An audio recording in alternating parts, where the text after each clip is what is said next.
Welcome, everybody, to This Week in the News with Ankur Delight, the show where we almost never talk about the news, but we talk about the forces that are in play in the cosmos that are animating the news. How about that? Yeah. So it gives you the underlying structure to then when you see the news to be able to have a coherent understanding of it and have it not be totally destabilizing. Yeah, totally. And as we talked about this morning, we get to realize ourselves and our culture as evolving. Yeah. Consciousness evolves. We are evolving beings in an evolving cosmos, which brings me to my question for you today. And that is, what's going on with Ankur, in terms of the developmental, your own sort of journey, evolution? Where are you at? What are you thinking? How do you see it? Yeah, thank you. Oh, it's a beautiful, beautiful question. And it's a perfect time because I just went on what I thought was a vacation for a week. I did a road trip. I live in Northwest Washington State. Yep. I did a road trip over to see some friends in Vancouver, Canada, which involved taking a ferry. So leg one was to Vancouver, Canada. I spent a few days there, then took another ferry to Vancouver Island, which is not where Vancouver is. Vancouver's on the mainland, confusingly. Yep. And it's Vancouver Island. And then I hung out with some other friends there. One of whom is, I don't know what it is exactly. He's getting a PhD in something between Jungian analysis and myth. But it just led to a lot of really fruitful conversation. And then the third leg was coming back here. And so I thought it was a vacation, but it turned out to actually be a kind of vision quest. And I was really just wrestling with these deep questions of evolution and purpose. Why am I doing what I'm doing? Why am I doing this podcast, 10,000 Heroes, that I'm doing? A lot of introspection and analysis and seeing that against this kind of mythical backdrop of why are any of us doing what we're doing? And then just this morning, I had a call with a few members of my coaching program, and it was just beautiful. And I invoked your presence in this call, Jeff, because each one of us are really going through something that is difficult, is really not pretty, and yet is fundamental. It's totally necessary for us becoming the person that we need to become. And, this friend of mine, she's in this dating process, and she has a lot of confusion around it and just doubt about how she can remain centered and engage in this process of loving herself and understanding what her own needs are while still trying to be in a relationship with someone else. And there's just a lot of things that could be destabilizing in that process. And I was just like, you know what? When you look at this from the long term, 10 years from now, this is going to be beautiful. But as Jeff says, it's not pretty. And it's gross. It's a gross, dirty, it's look at this butterfly, in the time lapse of the butterfly coming out of the cocoon from far away. It's like, oh my God, I love butterfly. My 6-year-old daughter just loves butterflies, like unicorns, all this stuff. You actually I love butterflies. You actually get up close and you look at a butterfly. It's kind of gross. It's not all wing when you get up there. There's just this weird body and especially, have you seen it in the pupa? Yeah. It just turns into a big, massive glop. Yeah. It's astonishing, actually. And then it reorganizes from this caterpillar, which is particularly disgusting, into a butterfly. And classic metaphor for development in cultures, it's too easy, Yeah. And just so perfect how it's it's beautiful from a distance and it's really gross to be going through. And so I feel that in what I'm doing, but I'm I'm doing it. It's really helpful to have this perspective. I'm going through it for a reason. And if this were just for part of my business or career or whatever, I definitely would have quit a long time ago because that's not meaningful enough. But it's really about living up to my potential for how I want to be in the world and serve others that I'm going through this process. So to me, it's like this deep inquiry into purpose and what has been my purpose all along? What is my purpose now? and how do I interface with other people around their purpose. Yeah. And so maybe, and that's, I don't know. I'll say one more thing and then I'll let you guide us. Yep. But I had this vision during my vision quest, my hike that I went on, of going to a cocktail party. And this is maybe like 10 years from now or 5 years or 15 years from now. And what if like the default question, when you get to this like swanky cocktail party in New York, or you meet someone at a bar that you haven't met before, it's like, oh, hey, Jeff, this is my friend Tony. You guys should meet. And then Jeff goes to the bathroom. And what if the default question that was just like part of our culture at that point was like, hey, Tony, so why are you here? So what's your purpose? And it got to that level of acceptability as, how are you doing? What did you do today? Where do you live? What do you do for work?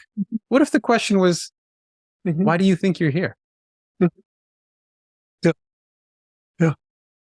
Yeah. Well, I always want to look at these things evolutionarily, and that we are able to have that be a object of our own contemplation and to share that with other people is remarkable. Our purpose was generally, in most of human history, delivered to us. We were to be obedient to the system and God and do our duty. And, there's that. And then, there's, if we get back into warrior and hunter-gatherers, you didn't have a lot of options.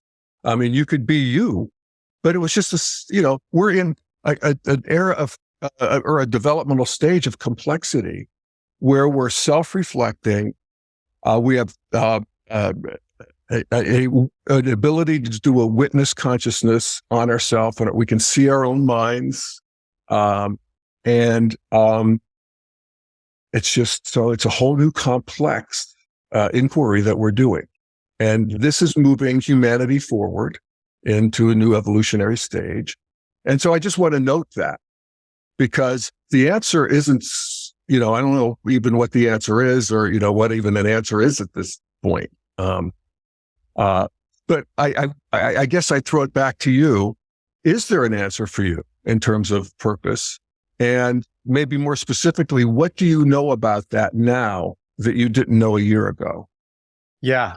So this has been a deep inquiry of mine my entire adult life. I've felt this this presence. And my friend who I was visiting on Vancouver Island, he called it a daemon. Like this little almost like a burden that I was born here. I have these gifts, as I think we all do, and like the purpose of being born here is to express and share and offer these gifts. And this obviously, this is like a lot of luck and a lot of privilege or play that I can think about something other than my own day-to-day survival. So of course, but we're grateful to be in this very confusing mind Good space. problem. Yeah. Good problem to have. And then the whole time, I was just traveling all over the world. I spent 15 years traveling and investigating. I was learning farming and natural building and social work and meditation and classical music and yoga and all these things, and cooking. But really, this is what was going on the whole time. Of just like, well, what the hell am I here to do? And how am I going to deliver these gifts? And in Sanskrit, I read a book by Vinoba Bhave. I don't know if you're familiar with Vinoba Bhave. No. He's like, I consider him one of my greatest teachers. I never met him. I think he died before I was born, probably. Maybe not before I was born, but he died when I was young. And he was an associate of Gandhi's. And he was a young man. Maybe he was like 21 when he met Gandhi. And Gandhi was probably in his like 60s or 50s at the time. But in addition to being a disciple of Gandhi's, he was also a teacher to Gandhi. And Vinoba Bhave is super erudite, intellectual dude. He was really into all of the religions of the world. He learned all of the languages of the world's holy books to read those texts in the original. So he was just a very educated, intellectual, cosmopolitan in terms of knowledge guy. And he has a book. It's actually talks that he gave to someone transcribed while in jail. These people Indian freedom struggle, kind of like Mandela style, spent a lot of time in jail doing stuff like Martin Luther King. And so he would they reorganize when they went to jail. All these like hundreds of people would go to the same jail and they would reorganize the jail. They'd go to the jailers and be like, hey, could we take over all the cooking and cleaning? Because we're used to like this ashram kind of existence. We like having schedules. We like contributing. And the guards were like, yeah, sure, you do that. And so they would mill all the oil. They would mill all the flour, like milling by hand, like the way ox would push this shaft around a central axis to mill. So they would take over the jails. They would have all of their ashram activities, their meditation, their cooking, their cleaning. And then they'd have these talks in the evenings. Gita Pravachan was called. And that was Vinoba giving talks about the different holy books of the world. So maybe he'd have like a month where he'd talk about the Quran and a month where he'd talk about the Gita or the Bible or Old Testament, whatever it is. And his talks on the Gita are collected, and I read them when I was living on this farm in India. And he talks about something called swadharma, this Sanskrit term. And, dharma is, people hear that term a lot. And there's many transliterations and translations of it. It could be like the law, it could be like your duty, the path of mindfulness, an individual path. But swadharma is really specific. It's like your path. So this is like, we have the right thing to do, what we're all here to do. And then we have like how personally you express it. So Yes. we might call that thumbprint specific purpose. Yeah. And it's like, maybe there's some universality towards dharma, but swadharma, like Jeff's swadharma is going to be different than my swadharma. Yeah. As it should be. Yeah. And so I was in this real deep inquiry. It's like, what is my swadharma? This whole time. And the gentleman that I was staying with, kind of the founder of this farm, which is beautiful natural farming based on Mansuoba Fukuoka, this Japanese farmer, but done in India. Incredible mango orchard where I ate like 30 mangoes a day for a couple months. And it was really dreamy because I'm obsessed with mangoes. He was just laughing at me, the whole time. And Vasantji, it's his name. And he was just like, it's just so clear. You cannot not be living your swadharma. That's the whole point of it, man, is that you don't get to ask what it is. Like you're living it. And, Nice. yeah, a paradox like hit me like a 2x4, Nice. Yeah. So can I respond to that? Please, That's yeah. an insight Tell me to if that made any sense at all. It's a real-time insight to me. So your swadharma it's not like you figure it out or you see it. It's actually literally the moment you're in and what you're doing with it. Does that maybe make sense? Yeah. Yeah. And so the translation that I would make into English, and this is all trying to answer your last question in some way, is I don't have a better like brand name for it, and maybe you could come up with it. I call it empirical purposing. Mm-hmm. And the idea is that like we figure out our purpose through looking at the data of our life, like what we've done, what we've enjoyed, what brings us energy. And there, we could have a whole like manual on how to do this that maybe I'll write one day. But the idea is that like you can do an analytical procedure, look at what you've lived so far, like, and then understand at this moment what it seems to be that the pattern that the data is reflecting, almost like a statistical regression of the data. And then that gives you, and it's an iterative process, and that gives you enough information to choose the next experiment of like, okay, if this is what the data of my life has shown me so far, then the real way to continue that line, that I see through the data is to do this, is to go to West Africa and spend a year living with these people and doing this kind of work, or is to write this book, or is to get a job at the World Bank, or, whatever it is. And then you run that experiment and then you look at the results of that experiment. You have more data. And then, so you do the empirical purposing again a year later. And the idea is that kind of like an approximation algorithm, you end up getting a little closer to whatever this unknown truth is, which is where we leave room, of course, for the mystery. Yeah. It's not like we can absolutely know at any given moment. Right. But what I really appreciate about that is that you're lining it up with reality and what's actually happened, what's actually happening, instead of just letting it be a complete fantasy of, abstract. I think that's excellent. It's almost like you're, marrying the exterior quadrants with the interior quadrants, which is nice. The other thing is so what you're talking about, you're seeing it in a bigger frame, so a frame that would include a trip to Africa, or whatever. So, and I'd see that this could have different scales of frame that one could look at, and the one that was turning me on a minute ago was the frame of this very moment, where I can ask myself, and this actually dovetails with some thinking I've been doing anyway, which is I've become, if you want to know what I've learned in the last year, do. Yeah. What I've become convinced of is that there is, in every moment, an opportunity to, either swim upstream, put some effort into the fucking moment, or not. And so not means you can sit in the couch. We talk about this. What gets you off the couch when you don't really have to, you're going to have enough to eat and a roof over your head. And it has to be some sort of an intention and a volition, a movement to creativity, something that you can see in every moment. What am I doing here? And then you can ask yourself, so what am I doing with this moment? And that would actually reveal your purpose. Again, in a non-abstract way. It's like, okay, what are you actually going to do with this moment? Or what are you doing with this moment? And how is it expressing your purpose? And just this energy of, it's almost like the Big Bang. The Big Bang took a lot of effort, I'm convinced. I don't know by who or why, but I got to admit, that was a big swing, and that's still happening. And so I'm in this, particularly in the phase of my life when I'm, quote, retired, or could be. Yeah. And I could just, not put a lot of effort into my life. And there are a lot of people in that situation of different, all kinds of ages and for, all kinds of reasons. And many, of course, who aren't.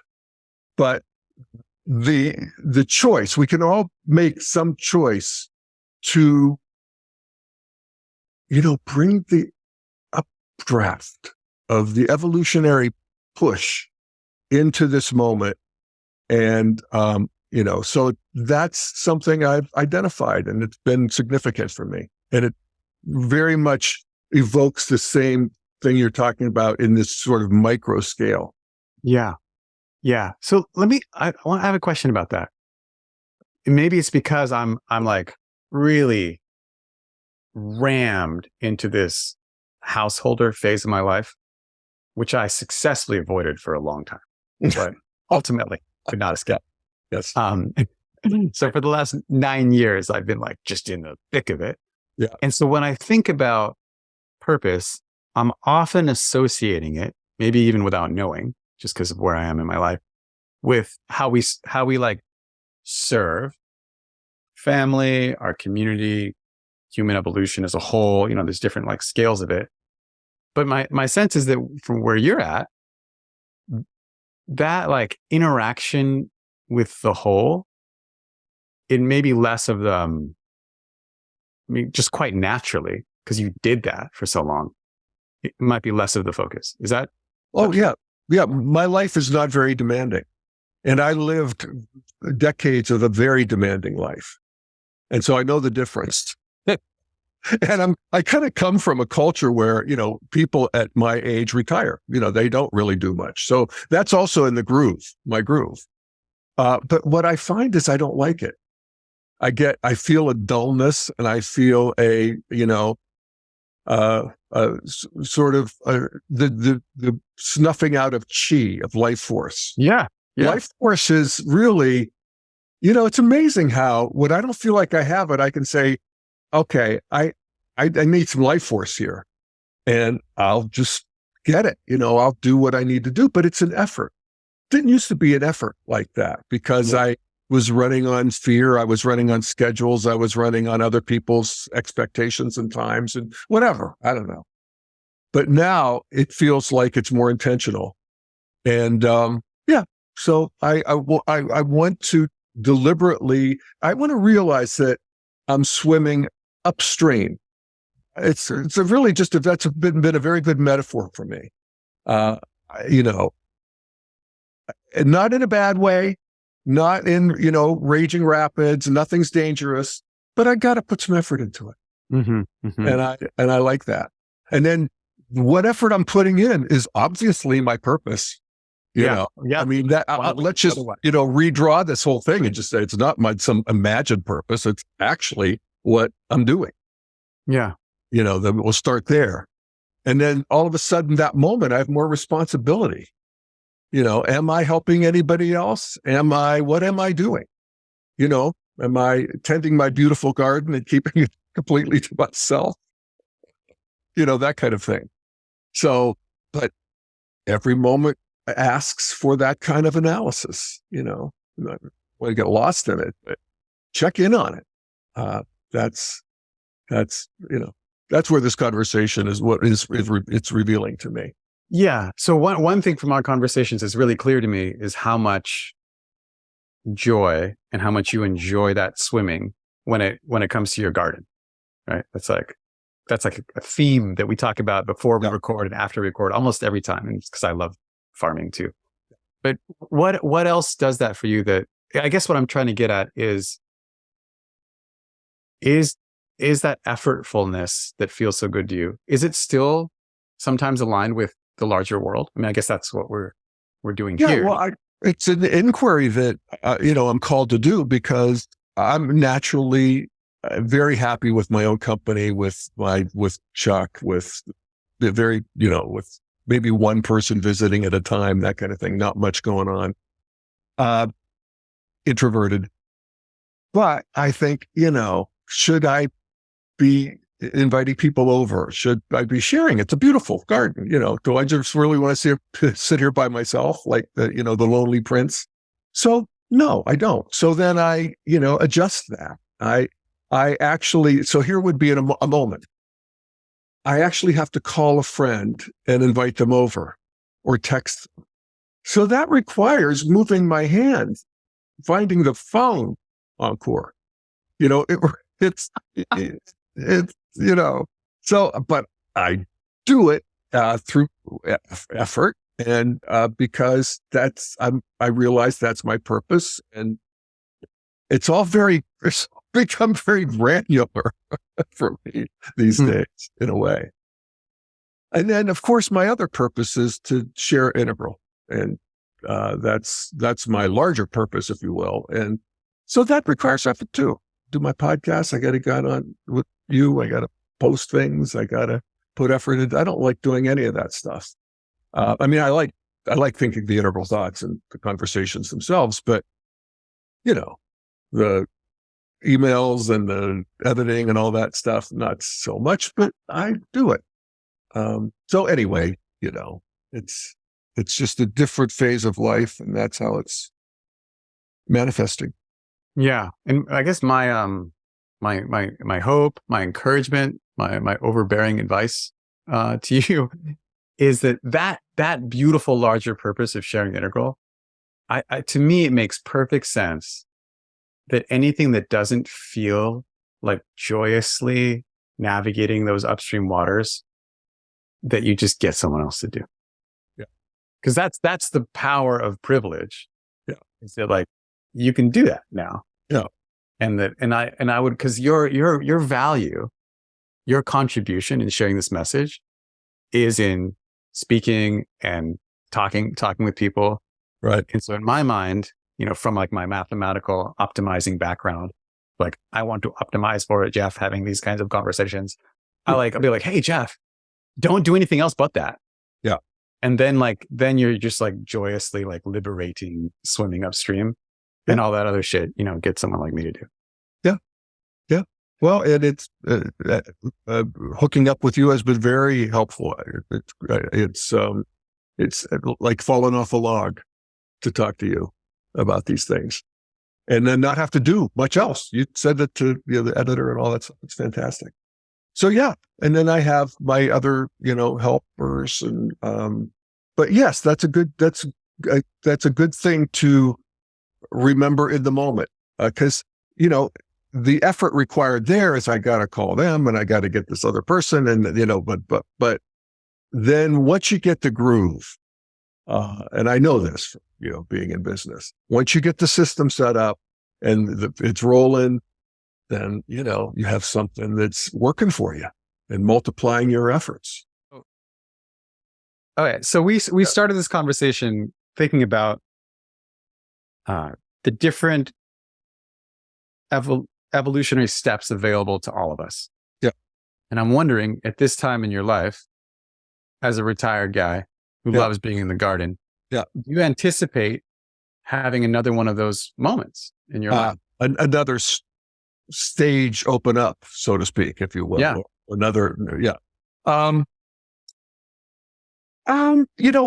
Here's how I think about stage development these days, because we're at a stage in human history where we have several stages online at the same time, culturally, traditional, modern, postmodern, and then there's others too.